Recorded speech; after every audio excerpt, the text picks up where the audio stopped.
नमोऽस्तुते व्यासविशालबुद्धे फुल्लारविन्दायतपत्रनेत्र येन त्वया भारततैलपूर्णः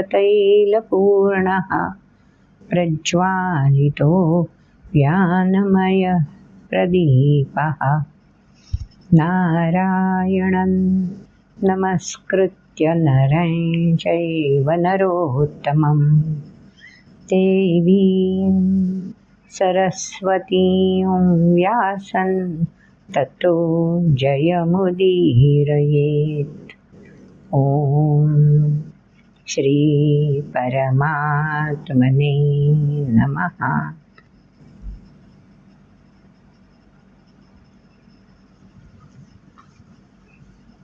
पिछले वीडियो में हमने अध्याय 15 की शुरुआत करते हुए एक पहेली सुनी, जिसमें वेदों का उल्लेख भी है। छंदांसि अस्य पर्णानि, ऐसा पहले ही श्लोक में भगवान ने कहा है। अश्वत्थ, ऐसे उस वृक्ष का नाम भी बोल दिया है। तो अश्वत्थ मतलब पीपल का वृक्ष या वटवृक्ष। साइंस के हिसाब से वटवृक्ष या पीपल वृक्ष को संस्कृत में अश्वत्थ कहते हैं। लेकिन अश्वत्थ का असली मीनिंग क्या है? अश्वत्थ, ये 3 लेटर्स इकट्ठा करके ये वर्ड बन जाता है। तो अ मतलब नहीं है, श्व मतलब कल का, थ मतलब अस्तित्व। कल के अस्तित्व के बारे में पता ही नहीं है, होगा या नहीं होगा। तो सोच लो, पूरे विश्व में ऐसा ही है ना। कितनी बार हम एक जगह जाते हैं, रहते हैं, फिर बहुत साल तक वहाँ जा ही नहीं सकते। फिर बहुत सालों के बाद अगर वहाँ जाते हैं तो हम क्या बोलते हैं? अरे मैं पिछली बार आया था तो यहाँ ऐसा था, ऐसा था। आज वो सब गायब है, ये नया नया ही कुछ दिख रहा है। होता है ना ऐसे ही। तो सृष्टि में नश्वरता भरपूर भरी है।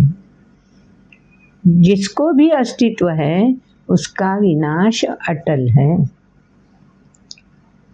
तो ये अस्तित्व और विनाश, इसका चक्र चलता कैसे रहता है? क्या है कि जो अस्तित्व दिलाता है और छीन भी लेता है।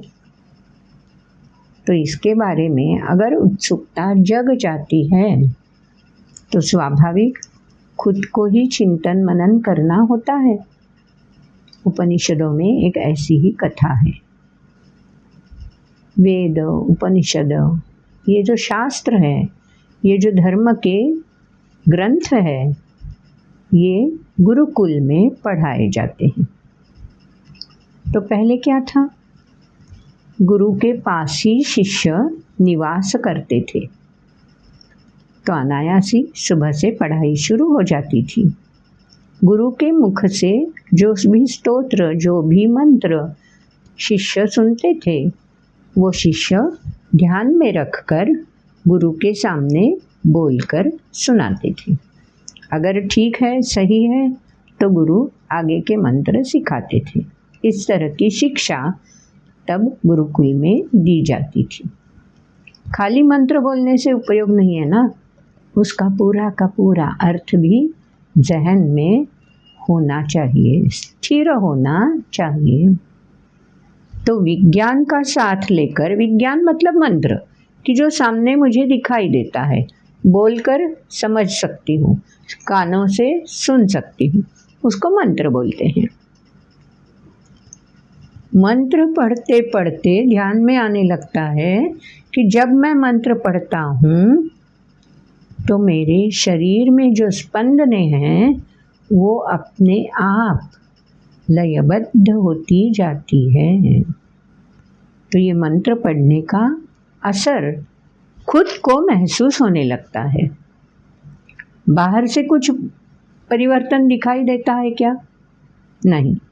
बाहर से तो बाकी छात्रों जैसा ही ये छात्र भी है, लेकिन जिसने ये मंत्र चिंतन मनन में रखा है, उसके बारे में सोचकर कुछ उसका गर्भितार्थ जान लिया है, तो उस छात्र को मंत्र पढ़कर ये एहसास होने लगता है कि इस मंत्र में वो शक्ति है जो मेरे शरीर को अंदर से मजबूती प्रदान करती है, जो मेरे शरीर के अंतर्गत ऊर्जा को बढ़ाती है।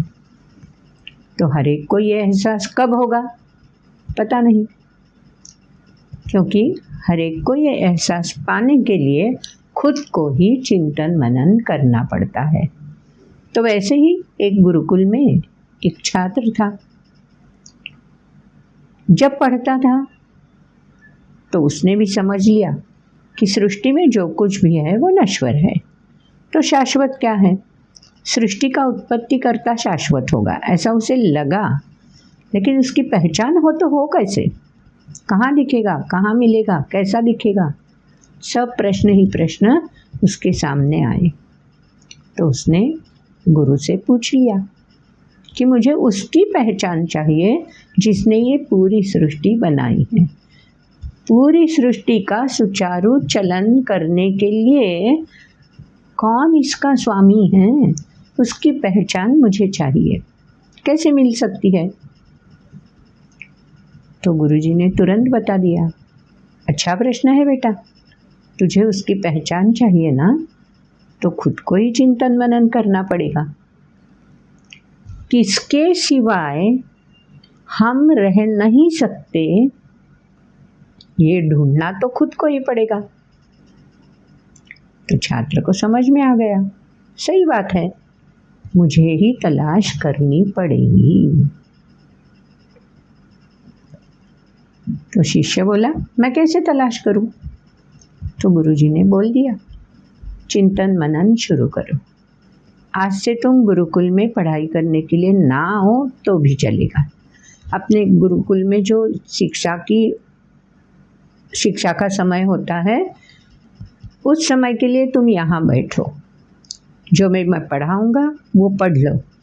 लेकिन बाद में जब खुद को रटना पड़ता है, खुद को याद करना पड़ता है, तो उस समय तू जाकर चिंतन मनन करने को बैठ जा। और जो भी प्रश्न तुझे हैं, उन प्रश्नों के उत्तर तुझे ही ढूंढने पड़ेंगे। तो छात्र में हाँ बोला। दूसरे दिन से शुरू हुआ। जैसा ही पहला शिक्षा का समय समाप्त हो जाता था, तो वो शिष्य बैठकर एकांत में चिंतन मनन करने बैठ जाता था। तो पहले दिन चिंतन मनन करते करते भोजन का समय हो गया। भूख लगी उसको। गुरुजी ने तो बोला था वहीं चिंतन मनन करते बैठना, तो मैं अब खाना खाने आश्रम तो नहीं जा सकूंगा, गुरुकुल में नहीं जा सकूंगा। भूख तो लगी है, फिर क्या करूं? तो भूख लगने पर अस्वस्थता आती है। तो उसने आजू बाजू में देखा, फलों से लदा हुआ पेड़ दिखाई दिया। तो उसने फल तोड़े, जितने आवश्यक थे उतने खा लिए। फिर शमन हो गया।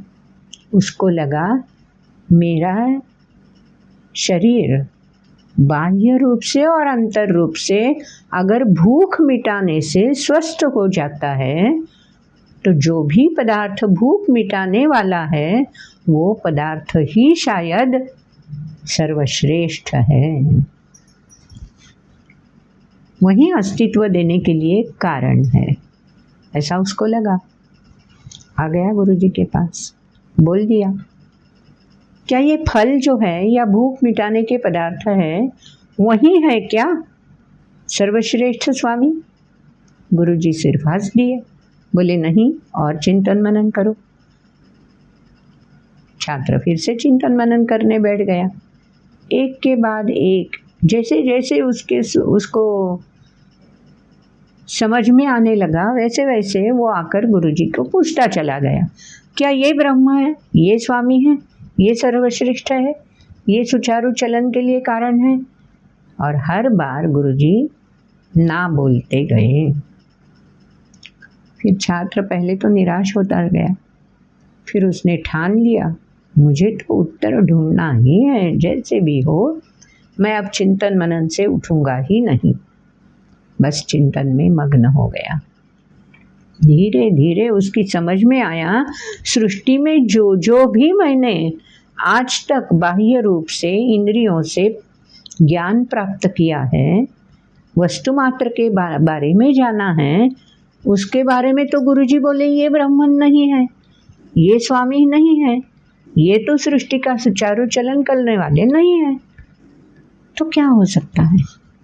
जो दिख नहीं रहा है, जो सुनाई नहीं दे रहा है, जिसको मैं छू नहीं सकता हूँ, ऐसा जिसका मैं वर्णन नहीं कर सकता हूँ, जिसको मैं चख नहीं सकता हूँ, ऐसा कुछ तो है। तो वो क्या हो सकता है? बस एक बार इसी एक पिन पॉइंट प्रश्न से छात्र जुड़ गया तो तल्लीनता से बस उसकी समाधि ही लग गई। तो वो भूख भूल गया, तृष्णा भूल गया, मेरे आजू बाजू में क्या है, क्या चेंजेस हो रहे हैं, सब कुछ भूल गया। बस अपने आप में चिंतन मनन में मगन हो गया। कितना समय बीता पता नहीं चला। 1 दिन, 2 दिन, 3 दिन, उसको समय का भी आगाज नहीं रहा। फिर क्या था? गुरुजी जान गए। थोड़े दिन गुरुजी ने वैसे ही पास होने दिए, रहने दो उसको वहाँ ही। फिर एक दिन गुरुजी चलकर वन में आ गए, जहाँ शिष्य छात्र चिंतन मनन के लिए बैठ गया था। उन्होंने देखा, अरे ये तो ध्यानस्थ बैठा है, उसको परिसर का कुछ ध्यान नहीं है, समय का कुछ आगाज नहीं है, वो तो अपने आप में तल्लीन हो चुका है। तो गुरुजी धीरे धीरे पास आ गए और गुरुजी ने उस छात्र के सिर पर हाथ रख दिया। जैसे ही सिर पर गुरुजी का हाथ आया, छात्र ने धीरे धीरे आंखें खोली। सामने देखा तो गुरुजी थे। तो गुरुजी ने पूछा, अरे क्यों ऐसे बैठे हो, कुछ जान सके?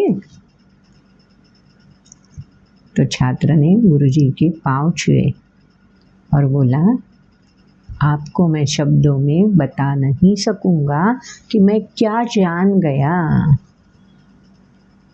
मैं वर्णन नहीं कर सकता हूँ, लेकिन मैंने देखा है। क्या देखा है बोल नहीं सकूंगा। मैंने कुछ सुना है, क्या सुना है बोल नहीं सकूंगा। कुछ छुआ है, कोई स्पर्श ऐसा है जो उसका एहसास मुझे मिल चुका है, लेकिन मैं उसका वर्णन नहीं कर सकूंगा। तो जैसे जैसे ही वो बोलता गया, मैं वर्णन नहीं कर सकूंगा, मैं बोल नहीं सकूंगा, मैं बता नहीं सकूंगा, तो गुरुजी खिल खिल कर हंसने लगे, प्रसन्न हो गए। तो शिष्य समझ गया, जो भी मैंने पा लिया है वही ज्ञान है। तो गुरुजी से उसने प्रश्न पूछा, क्या अब मैं उस विधाता को, उस सृष्टि रचयिता को जान चुका हूँ? तो गुरुजी बोले, अवश्य, अब तुमने सीख पा ली है, अब तुम्हें एहसास हो चुका है, क्योंकि वो समय के अतीत है, वो दृष्टि से परे है, वो कानों की शक्ति से भी परे हैं, स्पर्श का एहसास दिलाने वाला है, लेकिन स्पर्श से भी परे हैं, और वो बाहर सृष्टि में ढूंढने पर मिलने वाले नहीं हैं, ये भी तुम समझ चुके हो। तो हम भी समझ ले ज्ञान क्या होता है। चौथे अध्याय में भगवान ने बोल दिया है, तत्स्वयं योग संसिद्ध काले न आत्मनि विन्दति, काले न आत्मनि विन्दति। पूरी सृष्टि का ध्यान ही उसको नहीं रहा। छात्र बस अपने अंतर में जो एनर्जी है, जो चैतन्य है, उसी के साथ तार तार जुड़ गया और उसे प्रतीत हुआ कि बस मैं नहीं हूँ, ये शरीर का अस्तित्व है ही नहीं। जो आजू बाजू में है उसका भी कोई अस्तित्व नहीं है, उसका भी कोई नामो निशान नहीं है तो सिर्फ यहाँ वहाँ जहाँ तहाँ चैतन्य ही चैतन्य है। तो बहुश्याम बनकर जो एक सृष्टि में नानाविध रूप लेकर हमें भुलाते रहते हैं, उस एक का प्रत्यय इस छात्र को ऐसे चिंतन मनन करते करते हो गया तो गुरुजी भी संतुष्ट हो गए। तो देखो, हमें भी अगर इस तरह से उसकी आगाज समझनी है, जाननी है, तो उसके लिए भी हमें भी अपने अस्तित्व को भूलकर सृष्टि के चराचर के हर घटक को परे रखकर चिंतन मनन में मगन हो जाना चाहिए। छत्रपति संभाजी महाराज जो कि इतनी यातनाएं सहन कर चुके हैं, इतिहास तो हमने पढ़ा है, नहीं पढ़ा है तो छत्रपति संभाजी महाराज का चरित्र जरूर पढ़ना, जो कि शिवाजी महाराज के बेटी। उन्होंने ही तो शिवाजी महाराज के बाद बागडोर संभाली और साम्राज्य अंग्रेजों के चंगुल से बचाए रखा, मुगलों से भी बचाए रखा। तो संभाजी राजा इतनी यातनाएं क्यों सहन कर सके? आंखें निकाली गई, कितनी यातनाएं उन्हें दी गई, क्योंकि उन्हें एहसास हो चुका था ये अस्तित्व जो है देह का, वो तो नश्वरता का प्रतीक है। कोई कितनी भी यातनाएं उस शरीर को दे सकता है, मेरा अपना जो है, मेरा अपना जो जहन है, आत्मा है, उसको तो कोई भी कभी ठेस नहीं पहुंचा सकता। दूसरे अध्याय नैन छिन्दन्ति शस्त्राणि नैनं दहति पावकः। हम तो ये श्लोक में रटते रहेंगे, पढ़ते रहेंगे, पढ़ाते भी रहेंगे, लेकिन उसका आगाज होना, उसका एहसास होना कसौटी पर उतरेगा, तभी हम जान लेंगे कि तत्त्वम् असि इसका मतलब क्या है। संभाजी राजे ये जान चुके थे। उनके साथ जो निस्सीम भक्त खंडो बल्लाल थे, वो भी ये राज जान चुके थे। ये रहस्य है, ये गुह्य है। और 15वें अध्याय में भगवान ने ये गुह्यतम सर्वश्रेष्ठ गुह्य खुलकर हमारे सामने लाया है। तो 15वां अध्याय ऐसा है जो गुह्यतम है, जो हमें उस परमात्मा से जोड़ सकता है इसी देह के माध्यम से। देह तो रहना है, प्रकृति है, साधन है, तभी तो सिद्धि प्राप्त होनी है। लेकिन साधन सिर्फ साधन है, इसका ख्याल रहना चाहिए, इसका ज्ञान होना चाहिए। तो अब आगे के श्लोकों में 15वें अध्याय में इसी गुह्यतम रहस्य, इसके बारे में भगवान हमें बताने वाले हैं। चलो हम भी पहले श्लोक सुनते हैं, बाद में इस रहस्य का विवरण भी सुनते हैं, ताकि चिंतन मनन में हम भी कभी ना कभी, इस जन्म में नहीं तो अगले जन्म में, ध्यास लेकर अगर उस परमात्मा की निशानी खोजने लगेंगे, तो शायद गीता में भगवान ने जो बता दिया है उस भगवान का संग हमें मिल जाएगा, उसकी प्रचीति भी हमें भी मिल जाएगी। ऐसी कामना रखते हुए पहले सुनते हैं 15वें अध्याय के श्लोक।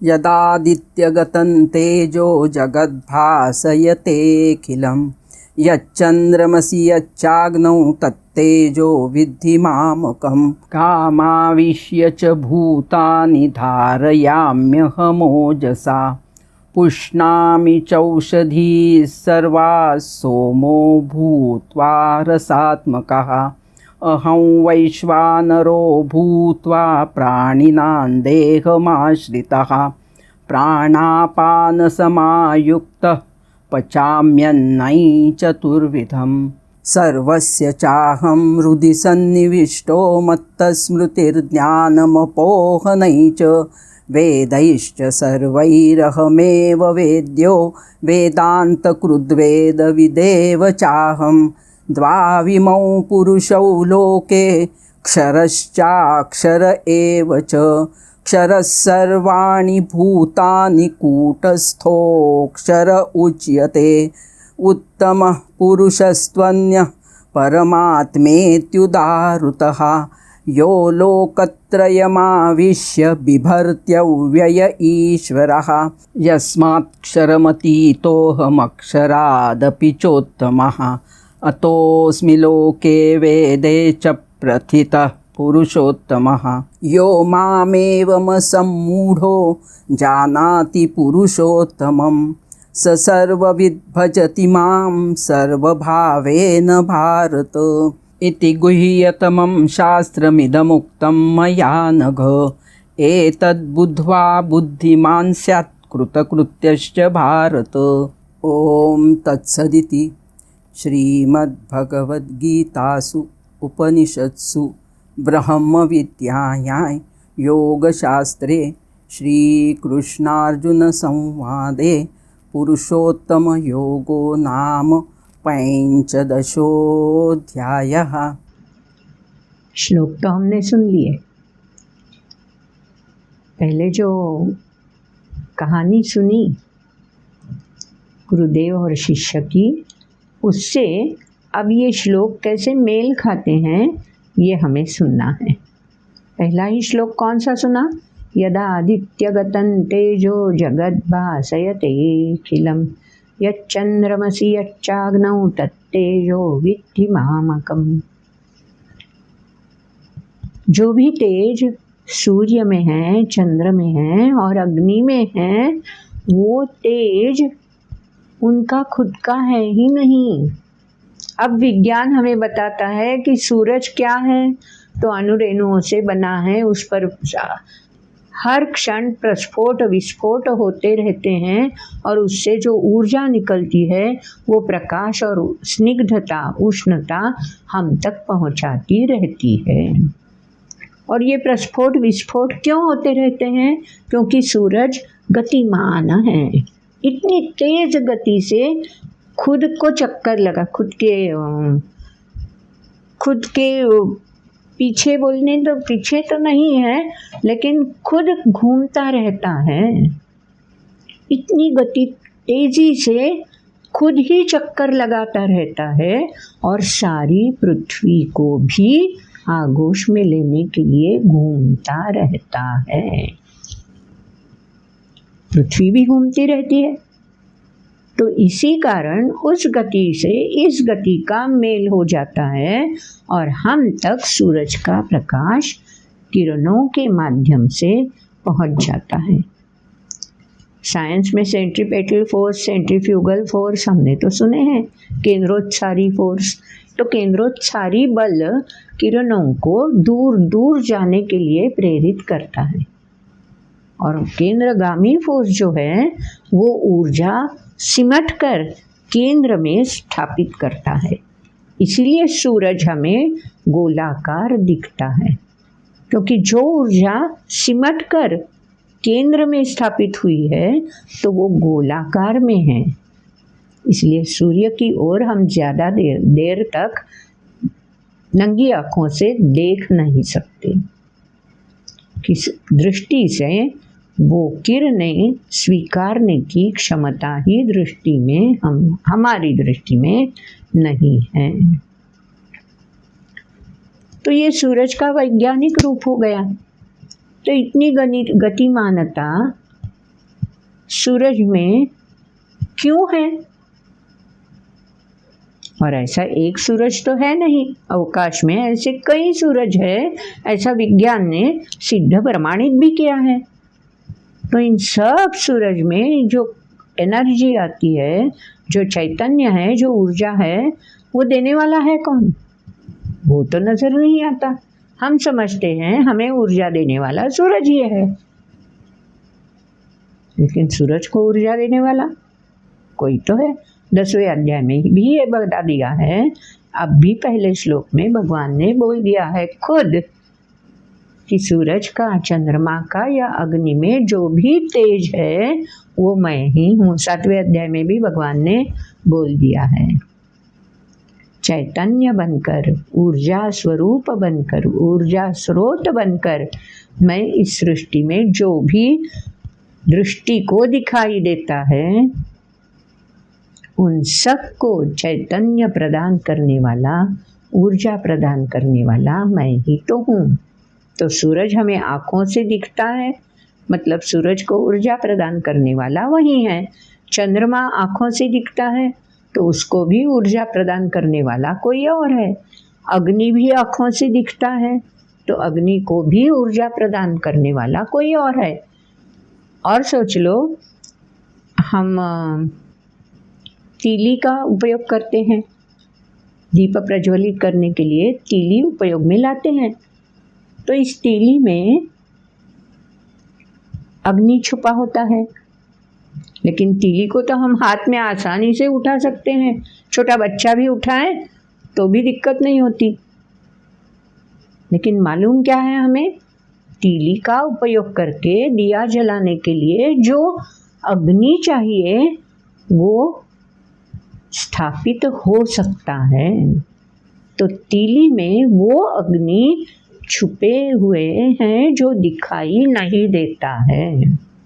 वैसे ही पूरी सृष्टि में ऊर्जा स्रोत छिपा बैठा है। उसी को जीव, प्राण, चैतन्य, आत्मा बोला जाता है। तो आगे चलकर जैसे सूरज को ऊर्जा देने वाला, चंद्रमा को ऊर्जा देने वाला, अग्नि को ऊर्जा देने वाला कोई और स्रोत है, वैसे ही भगवान खुद बोल देते हैं कि परमात्मा, नाम तो परमात्मा हम दे सकते हैं, क्यों हम व्यक्त है इसलिए हम खुद उसको भी व्यक्त रूप से पहचानते हैं। इसलिए ऋषि मुनियों ने उसे परमात्मा नाम दे रखा है। लेकिन परमात्मा नाम से कोई विशिष्ट आकार तो नहीं बता सकते। ओम भी परमात्मा है। पानी में लहरों की जो गाज आती है वो भी परमात्मा है। तो परमात्मा इस तरह से व्यक्त रूप में हमने नाम दे दिया है, इसलिए व्यक्त हो चुके हैं। असल में वो व्यक्त है ही नहीं, अव्यय है, अविनाशी है, अव्यक्त है।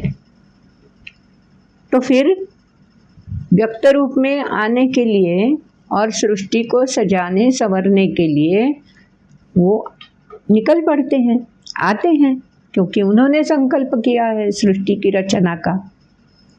तो जैसे सूरज, चंद्रमा, अग्नि में वो प्रतीत होते हैं, वैसे ही अगले श्लोक में आपने सुन लिया, गामाविष्य च भूतानि धारयाम्यहम् ओजसा, धारयामि अहम ओजसा।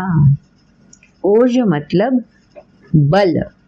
जैसे अग्नि में प्रकाश भी है और उष्णता भी है, वैसे पृथ्वी के पास ओज है, धारण करने की क्षमता है। तो ये ओज पृथ्वी के पास क्यों है? इतने सारे वृक्ष हैं, उनको धारण कौन करता? हम पृथ्वी पर जब खड़े हो जाते हैं, बैठ जाते हैं, सोते हैं, लेटते हैं, तो हमें ये पृथ्वी धारण करती है। इसीलिए सब हम इस तरह से सृष्टि में सृष्टि गतिमान होती है, हम गतिमान होते हैं, लेकिन फिर भी स्थैर्य का एहसास हमें मिलता है। गुरुत्व बल बोलते हैं ना, तो बल, गुरुत्व बल जो है वो ओज कर कर माना जाता है, क्योंकि वो भगवान का है और वो ओज है। तो गुरुत्व बल है वो तो सृष्टि से, धरित्री से जुड़ा हुआ है, इसलिए चंद्रमा का गुरुत्व बल अलग है, सृष्टि का अलग है। पानी में गए तो अलग महसूस होता है, लेकिन ओज जो है वो शाश्वत है, वो परमात्मा का प्रतीक है। तो ओज बनकर सृष्टि में परमात्मा ही प्रवेश करते हैं और सृष्टि को, हरेक को धारण करने की क्षमता प्रदान करते हैं। आगे चलकर बोला है, चंद्रमा में भी मैं समा जाता हूँ, तो वहाँ क्या काम करता हूँ? शीतल किरणें तो फैलाता है ही चंद्रमा, लेकिन और एक महत्वपूर्ण भूमिका ये चंद्रमा निभाता है परमात्मा के सानिध्य में रहकर। पुष्णामि चौषधि सर्वा सोमो भूत्वा रसात्मकः। सोम मतलब चंद्रमा, सोम मतलब जो रसपूर्ण है।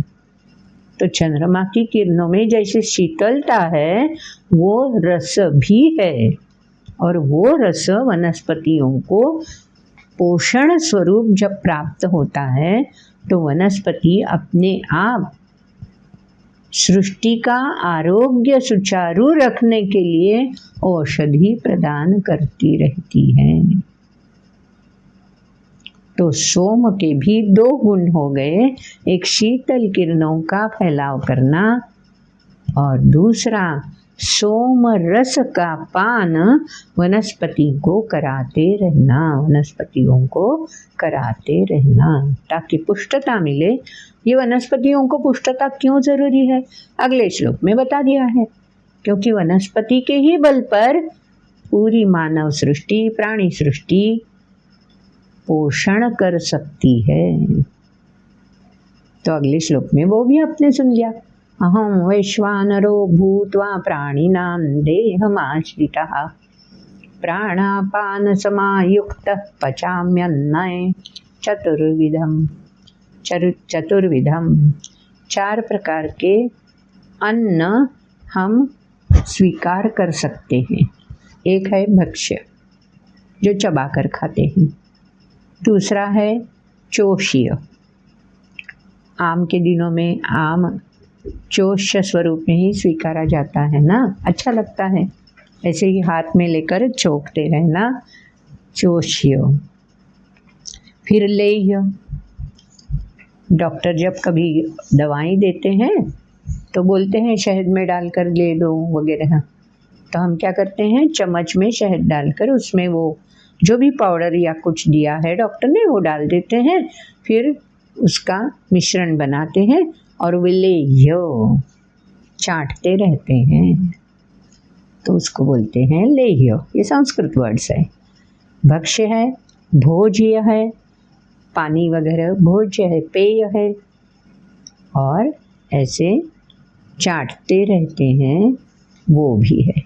तो ये चारों प्रकार के चतुर्विधम, ये चारों प्रकार के जो अन्न हम सेवन करते हैं वो वनस्पति जब पुष्ट हो जाती है तभी तो ये अन्न हमें प्रक्रिया करके प्राप्त हो जाते हैं।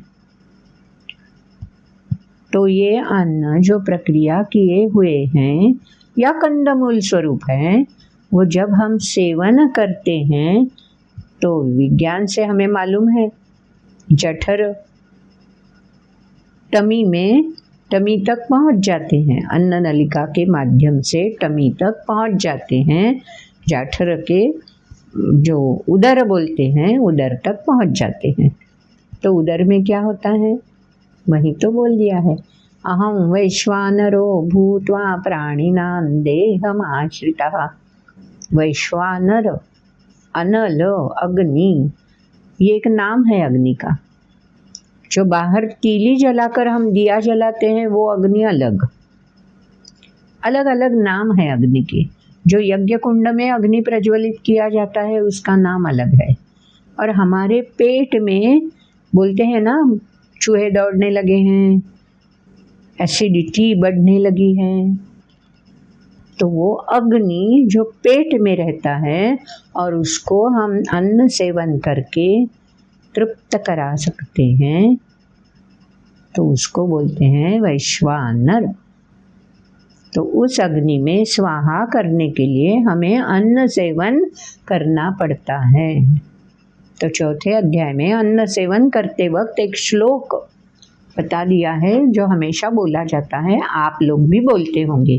ब्रह्मार्पणं ब्रह्म हविर् ब्रह्माग्नौ ब्रह्मणाहुतं ब्रह्मैव तेन गन्तव्यं ब्रह्म कर्म समाधिना। जो भी कर्म हम करते हैं वो ब्रह्म स्वरूप है, मतलब उसकी आगाज देने वाला है। क्यों? क्योंकि ऊर्जा का एहसास होता है। जो अन्न सेवन हम करते हैं तो अन्न सेवन करते वक्त ही हमें पता चल जाता है कि धीरे धीरे जो भूख प्रज्वलित हुई थी, प्रज्वलित शब्द बोलते हैं ना, तो भूख प्रज्वलित हो गई थी, वो धीरे धीरे शमन होने लगी है, तृप्तता महसूस होने लगती है। क्यों? क्योंकि वे वैश्वानर को हम हवन स्वरूप अन्न देते रहते हैं। लेकिन तृप्तता, खाते रहें, अच्छा लगता है, चलो, ऐसे होता है नहीं। वो अग्नि जब शमन हो जाता है तो अपने आप हम बोलते हैं अब तो भूख मिट गई। लेकिन मानव है कि उसकी भूख मिटती ही नहीं, क्योंकि सिर्फ अन्न सेवन करना इतनी ही मर्यादित भूख नहीं है। मानव की आँख भी भूखे होते हैं। मानव की आँखें अपनी भूख शमन करने के लिए देखते रहते हैं। कान सुनते रहते हैं, चूजी होते हैं, क्या सुने? जो मन को प्रसन्नता दे, बस। कितनी देर तक सुनते रहे, मिटती ही नहीं भूख उसकी। तो कर्णों की भूख मिटती नहीं, आँखों की भूख मिटती नहीं, स्पर्श की भूख भी मिटती नहीं है। इसी को तो काम मोह लोभ बोला जाता है। 15वें अध्याय में भगवान ने खुद बोल दिया है कि अरे वैश्वानर बनके मैं ही तुम्हारे पेट में समा गया हूँ, मैं ही तो इन इंद्रियों में बसा हूँ। तो हर एक इंद्रिय की जो भूख है वो मैं ही तो तय कर सकता हूँ। तो भूख शमन हो चुकी है, इसकी आगाज हमें मिल जाती है, फिर भी हम और करके त्रिगुणों के जकड़ में जकड़ते जाते हैं। तो 15वें अध्याय में वहीं अगले श्लोक में भगवान ने बोल दिया है, सर्वस्य चाहं हृदि सन्निविष्टो मत्तस्मृतिर् ज्ञानमपोहनै च वेदैश्च सर्वैरहमेव वेद्यो वेदान्तकृत् वेदविदेव चाहम्। अहम ही तो यहाँ वहाँ जहाँ भी जो भी जानना चाहोगे वहाँ मैं ही तो नजर आऊँगा। स्मृति कक्ष में हर एक मानव को बुद्धि का वरदान मिला है, और ये बुद्धि क्या करती है? जो भी हम बाह्य इंद्रियों से सेवन करते रहते हैं वो मन के माध्यम से बुद्धि तक पहुंच जाते हैं, और बुद्धि में जो स्मृति का डिपार्टमेंट है वहाँ ये सब रजिस्टर होते जाते हैं। हमारे मोबाइल में भी हम सेव कर लेते हैं ना। शुरू में जब नया यूज़ करने लगते हैं तो क्या होता है, अरे ये अच्छा वीडियो है चलो सेव करें, अरे ये अच्छा है ये सेव करें, अरे ये अच्छा मैसेज है चलो सेव करें। सेव करते हैं, धीरे धीरे उसकी क्षमता कम होने लगती है। तब अरे ये सब इसको अब जगह ही नहीं बचाई है तुमने, ये सेव किया, वो सेव किया। अब जगह कहाँ है और सेव करने के लिए? तो यंत्र में भी कौन सा ऑप्शन रखा है? चूज करो, इसमें से प्रायोरिटी से चूज करो क्या सेव करके रखना है और क्या तुम डिलीट कर सकते हो। तो मानव के बुद्धि में भी ऐसे कक्ष रखे हैं और हम ही चूज कर सकते हैं। उसको बोलते हैं विवेक बुद्धि। वेदैश्च सर्वैः अहमेव वेद्यो, वेदों के माध्यम से ये विवेक बुद्धि ऐसा तय कर सकती है कि किसका स्मृति में रहना आवश्यक है और किसको स्मृति से परे कर देना चाहिए। ये ज्ञान है, ये विज्ञान नहीं है। हरेक का बुद्धि का कक्ष कितना विस्तारित है कोई नहीं बता सकता। क्षमता का एहसास खुद को ही हो सकता है।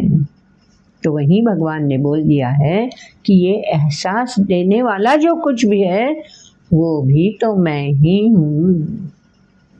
तो 15वें अध्याय में भगवान ने सृष्टि में आकर कौन कौन सी भूमिकाएं मैं निभाता हूँ इसके बारे में बोला है। 9वें अध्याय में भी बता दिया है। पिताहमस्य जगतो माता धाता पितामहः वेद्यम पवित्रमोंकार रुक्साम यजुरे। बस ऐसे इस अध्याय में भी बोल दिया है। फिर से ये क्या बोले, हम ड्रिलिंग होना ज़रूरी है, सेव करना ज़रूरी है। इसलिए अर्जुन अगर भूल गया है सुनते सुनते तो फिर से उसको ये बताना ज़रूरी है। तो 15वें अध्याय में भगवान ने फिर से ये सब बता दिया है। देखो 7वें अध्याय में बता दिया है, 4थे अध्याय में भी कुछ कुछ बता दिया है। अब 15वें अध्याय में भी भगवान आगे चलकर बोलते हैं द्वाविमौ पुरुषौ लोके क्षरश्चाक्षर एव च क्षरः सर्वाणि भूतानि कूटस्थोऽक्षर उच्यते। सांख्य शास्त्र के बारे में हमने शब्द तो सुना है, दूसरे अध्याय से चलकर ये सांख्य शब्द हमें पता चलने लगा है। तो ये सांख्य शास्त्र में, सांख्य योग में नश्वर शरीर के साथ जुड़ा हुआ जो आत्मा है उन दोनों को एक साथ पुरुष कहा गया है। तो प्रकृति और पुरुष अलग अलग है, लेकिन जब प्रकृति के साथ ये पुरुष संकोचित होकर कूटस्थ बन जाता है तो उसको सांख्य योग में, सांख्य शास्त्र में पुरुष नाम से संबोधा गया है। तो इसलिए इस श्लोक में द्वौ इमौ पुरुषौ लोके, पुरुषौ शब्द आया है। क्षरश्चाक्षर एव च, क्षर भी है और अक्षर भी है, दोनों मिलकर पुरुष है। तो हम पुरुष बोलते हैं 13वें अध्याय में, पुरुष और प्रकृति अनादि है। वो पुरुष है आत्मा, जीव, चैतन्य, प्राण। और इस 15वें अध्याय में 2 पुरुष बताए हैं। तो सांख्य योग में शरीर, आत्मा के साथ जुड़ा हुआ शरीर मतलब पुरुष।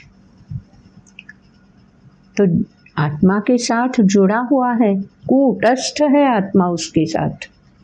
इसलिए ही तो आत्मा कुछ ना करने पर भी भोग भोगता रहता है, इसलिए उसको पुरुष बोला है। तो क्षर मतलब नश्वर, घटते रहने वाला, वो तो शरीर है। और उसके कूटस्थ जुड़ा हुआ अक्षर है, वो तो चैतन्य है, आत्मा है। तो इन दोनों को साथ पुरुष बताया है। वो संसार में इस तरह से एक क्षर और एक अक्षर की पहचान रखने वाले कूटस्थ ऐसे बहुत सारे घटक है, क्षेत्र है। आगे चलकर बोला है क्षर सर्वाणि भूतानि कूटस्थो अक्षर उच्यते। अगले श्लोक में बोला है उत्तमः पुरुषस्त्वन्यः परमात्मेत्युदाहृता। परमात्मा शब्द आ गया है। उत्तमः पुरुषः तु अन्यः, जिसको परमात्मा उदाहृतः बोला जाता है। उत्तम अज्ञान से परे लेके जाने वाला, ज्ञान संपन्न कराने के लिए जो कुछ भी है ऊर्जा, उस ऊर्जा को परमात्मा बोलते हैं। हम निजी रोज़मर्रा की ज़िंदगी में उसको कैपेसिटी, क्षमता बोलते हैं। क्षमता बनकर वहीं परमात्मा हमारे शरीर में घुल मिल गए हैं। हर पेशी में, हर अणुरेणु में शरीर के समा गए हैं। तो वो परमात्मा है। तो परमात्मा मेरे जैसे मेरे शरीर में है, वैसे सामने वाले की है, बाजू वाले की है। हर एक घटक में वही परमात्मा समाकर बैठ चुके हैं। इसीलिए जिस घटक से जुड़ा परमात्मा है वो उसके लिए उसकी आत्मा बन गया। जो मेरे शरीर से परमात्मा जुड़ चुका है, शरीर में कूटस्थ बन के रहता है, वो मेरी आत्मा बन गया, क्योंकि उससे ही तो मुझे अस्तित्व मिलता है। तो परमात्मा अव्यक्त है, लेकिन जब वो शरीर के कूटस्थ बनकर रहने लगता है शरीर में, तो वो आत्मा कहलाता है। तो आत्मा अलग हो गया, परमात्मा अलग हो गया। क्यों? क्योंकि ये बीच में शरीर, आकार का, अस्तित्व का पर्दा आ गया। तो जब तक अस्तित्व है, परमात्मा अस्तित्व से आत्मा बनकर जुड़ चुका है। लेकिन जब मैं मिट जाता हूँ, मेरे अस्तित्व का कोई निशान नहीं रहता, तब आत्मा और परमात्मा एक ही है, इसका एहसास होने लगता है शरीर होने पर ही। इसीलिए तो चिंतन मनन आवश्यक है। जैसे शुरू में जो कथा हमने सुनी, उस कथा में शिष्य पहले तो समझ नहीं पा रहा था कि ये परमात्मा है क्या चीज़, लेकिन जैसे जैसे उसको एहसास होने लगा कि जो नश्वर है, जो सृष्टि में आकारबद्ध है, वो तो कुछ भी नहीं है, इसका अस्तित्व मिट जाए तभी तो शुद्ध का परिचय होने लगता है। सोना जब अलंकारों में हम देखते हैं तो अलंकार का नाम धारण करता है, लेकिन ये अलंकार अब पुराने हो चुके हैं, ये अब मायने नहीं रखते या मुझे चेंज करने हैं, तो क्या करना पड़ता है? अलंकार का अस्तित्व मिटाना पड़ता है ना? ऐसे ही फिर सोने की लगड़ बनानी पड़ती है। तो वहीं इसमें बोला है, यस्मात्क्षरमती तो हम अक्षरादपि चोत्तमः अतोऽस्मि लोके वेदे च प्रथितः पुरुषोत्तमः। तो शुद्ध रूप में जो भी एहसास दिलाता है वो है पुरुषोत्तम, उत्तम, अज्ञान से ज्ञान की ओर ले जाने वाला। पुरुष क्यों बोला है? क्योंकि सृष्टि में अस्तित्व से जुड़ा हुआ जो है वो पुरुष, सांख्य शास्त्र में हमने अभी सुन लिया है, तो वो पुरुष है। इसलिए पुरुषोत्तम, अज्ञान से पुरुष को ज्ञान की ओर ले जाने वाला। पुरुष मतलब अस्तित्व रखने वाला आत्मा, जिसमें कूटस्थ है वो क्षेत्र या शरीर। तो ये हो गया रहस्य, ये हो गया गुह्यतम, क्योंकि शरीर के माध्यम से ही उस ऊर्जा स्रोत को हम जान सकते हैं और ये प्रतीत कर सकते हैं कि जैसा वो मुझ में है वैसा पूरी सृष्टि में दिख नहीं रहा है, लेकिन है।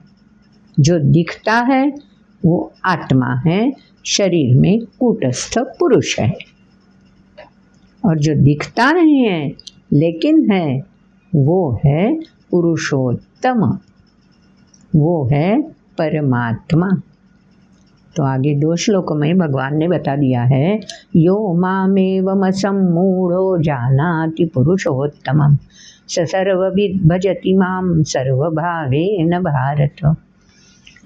तब ज्ञानेश्वर ने जैसे बोल दिया है, वसुधैव कुटुंबकम, पूरा विश्व ही एक ही परिवार है, जो संभालता है, जो विकसित करता है, जो लय भी करता है, और जो उत्पत्ति भी, पुनरपि जननम पुनरपि मरणम, जो ये चक्र सुचारू रूप से चलाता रहता है, उसको जानना है, पुरुषोत्तम को जानना है। इसके लिए असम्मूढ़ होना जरूरी है, समझदार होना जरूरी है, ज्ञानी बनना आवश्यक है। और वो कैसे बन सकते हैं? इसीलिए तो बुद्धि का वरदान मानव को मिला है। बुद्धि स्थित प्रज्ञ होनी चाहिए। तो देखो, दूसरे अध्याय में ही कहाँ तक पहुँचना है, डेस्टिनेशन कौन सा होना चाहिए मानव के लिए, वो बता दिया। स्थित प्रज्ञता प्राप्त करानी है, तो डेस्टिनेशन मिल गया। वहाँ तक जाएं तो कैसे जाएं? तो फिर 4थे अध्याय में भगवान ने बोल दिया कि पहले योगी तो बनो, एक जगह स्थिरता से मन को संयमित तो करना सीखो। तो 4थे और 6ठे अध्याय में भगवान ने मन को संयमित करने के तरीके बता दिए हैं। फिर मन तो संयमित हो गया, लेकिन मन चंचल है, तो वो कृति करते वक्त फिर से सृष्टि की ओर दौड़ने लगता है। तो 8वें अध्याय में बोल दिया है, तस्मात् सर्वेषु कालेषु माम अनुस्मर युध्य च। तो स्थित प्रज्ञता की ओर बढ़ना है ना, वहां तक पहुंचना है ना, तो पहले योगी बनो, स्थिरता प्राप्त करो। ये स्थिरता बाह्य शरीर के साथ साथ मन की भी होनी चाहिए, इसलिए आत्मसंयमी बनो। आत्मसंयमी बनने के लिए सर्वेषु कालेषु माम अनुस्मर युध्य, तुम में क्षमता है कि तुम ऐसी स्थिरता प्राप्त कर सकते हो।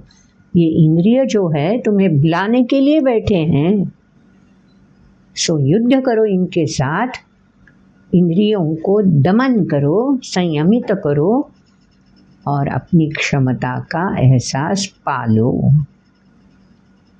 तो 9वें अध्याय के बाद विश्वास, श्रद्धा, निष्ठा और भक्ति तक कैसे पहुंचा जा सकेगा, ये 9वें, 10वें, 11वें और 12वें अध्याय तक आकर भगवान ने पूरा रहस्य खोल दिया है।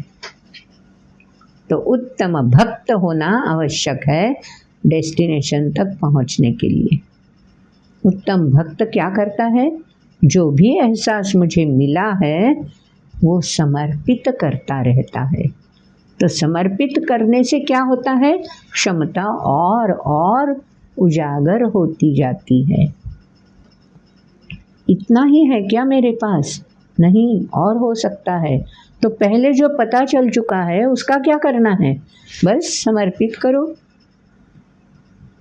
तो जो प्राप्त हुआ है, सिद्धि है, उसको समर्पित करना है। तो मिल गई ना पंचसूत्री भगवद गीता की। पहले डेस्टिनेशन का संकल्प स्थित प्रज्ञ होना है, फिर स्थित प्रज्ञ होने के लिए मुझे संस्करण जरूरी है, उसके लिए योगी, आत्मसंयमी, उसके लिए समन्वय, हर क्षण युद्ध, कसौटियों का सामना करना। फिर सिद्धि मिल जाए, अपनी क्षमता की पहचान हो जाए, तो अरे इतनी ही क्षमता है मेरे पास। नहीं, जो मिल चुकी है, जिसका एहसास हो चुका है, उसे समर्पित करो। पूरी की पूरी क्षमता उपयोग में ला दो विज्ञान के माध्यम से। फिर एहसास होगा कि अरे और क्षमता है ना मुझ में, तो बस वो भी उजागर हो जाएगी। तो 12वें अध्याय में भक्त सीमा तक भगवान ने हमें खींच के लाया है। और अब 15वें अध्याय में भगवान गुह्यतम बता देते हैं कि अरे तुम्हारी क्षमता इतनी है कि पूरी सृष्टि की क्षमता तुम जान सकोगे। पूरी सृष्टि में समाया हुआ भगवान परमात्मा तुम उसका भी एहसास पा सकोगे। तो अंतिम श्लोक में भगवान ने वही बता दिया है, एतद्बुद्ध्वा बुद्धिमान् स्यात् कृतकृत्यश्च भारत। एतद्बुद्ध्वा, बुद्धि इसीलिए दी गई है। तो त्रिगुणातीत होना 14वें अध्याय में कैसे होना बता दिया। फिर त्रिगुणातीत हो जाने के बाद ये बुद्धि जो है वो उजागर हो गई, प्रकाश पूरे शरीर में फैल गया और उसी प्रकाश में डेस्टिनेशन की ओर चलने का रास्ता भी खुद ही ढूंढ सकोगे, मिल जाएगा। इति गुह्यतमं शास्त्रमिदमुक्तं मया नघ अनघ निष्पाप है अर्जुन। उसको वही चाहिए जो श्रेय है। तो प्रेय के माध्यम से ही श्रेय तक पहुंचना है। शरीर का साथ लेकर ही परमात्मा को पाना है। क्षमता का एहसास बढ़ते बढ़ते यहाँ तक पहुँच जाएगा कि साक्षात परमात्मा ही प्रकृति के माध्यम से प्रकाशित हो जाएंगे। तो बस विज्ञान ज्ञान को ही तो प्रकाशित करता रहता है, इसीलिए विज्ञान गतिमान है।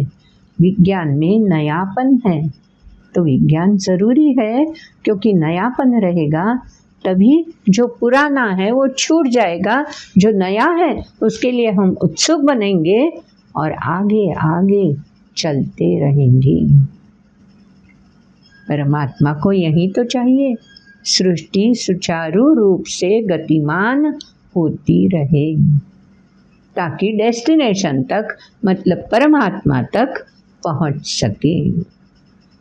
तो इतना सुंदर है 15वां अध्याय, जो पवन को गंध कोश तक पहुंचाता है और गंध कोश से गंध उठाकर दूर तक फैलाने का कार्यक्रम करने के लिए क्षमता संपन्न बना देता है। तो पवन को कौन बोलता है गंध कोश कहाँ है? पवन ही खुद ढूंढ लेता है। तो गंध कोश से गंध निकालें कैसे, वो भी पवन ही खुद जान लेता है। और वो गंध इधर उधर फैलाने के लिए गतिमानता कैसी रखनी चाहिए, ये भी पवन ही आगाज। तो देखो सृष्टि में ही हमें ज्ञान का मार्ग दिखता है ना। जल की लहरें भी समर्पण सिखाती रहती हैं, समुद्र में जाके अपना अस्तित्व मिटाती है और क्षमता ज्यादा क्षमता से उजागर हो जाती है। तो यही 15वें अध्याय का रहस्य है कि जो जो सृष्टि में है उसमें जो ज्ञान है वो ज्ञान ऐसे एक्सट्रैक्ट बोलते हैं ना, सार तत्व, वो सार तत्व पाने की क्षमता मानव में दी हुई है। तो चलो हम भी ऐसे संपन्न हैं, हमारे पास भी वही पूंजी है परमात्मा ने दी हुई क्षमता की, जिससे हम उस तक डेस्टिनेशन तक पहुंच सकेंगे। तो स्थितप्रज्ञ होकर क्या पाना है? उसका आगाज, उसकी आगाज पानी है, उसका एहसास पाना है। तो इसीलिए स्थितप्रज्ञ होना ज़रूरी है, ताकि जो भी दिखाई दे वो प्रकाशमय है ऐसा एहसास हो जाएगा। तो चलो इस विचार को लेकर, इस आयाम को समझकर अब 15वां अध्याय ना कि इसलिए पढ़ें कि उसमें 20 ही तो श्लोक है, छोटा ही अध्याय है, चलो जल्दी से हो जाएगा। ना कि इसलिए पढ़ो कि ये अध्याय अगर कोई व्यक्ति अंतिम सांस लेती है या ले चुकी है तो चलो उसके नज़दीक बैठकर 15वां अध्याय बोल दे ताकि उसको शांति मिले, क्योंकि पहले ही उसकी आत्मा बाहर आ चुकी है, प्रकाशित हो चुकी है। तो वो प्रकाशित रहे इसके लिए जीवन में ही ये 15वां अध्याय इस तरह से समझकर बोलते रहना चाहिए। सिर्फ 15वां अध्याय बोलकर चलेगा क्या?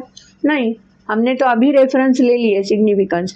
दूसरे अध्याय में, तीसरे, चौथे, छठे अध्याय में, 7वें, 8वें, हर अध्याय में इस तरह से परमात्मा का स्रोत, मूल स्रोत हम पा सकते हैं।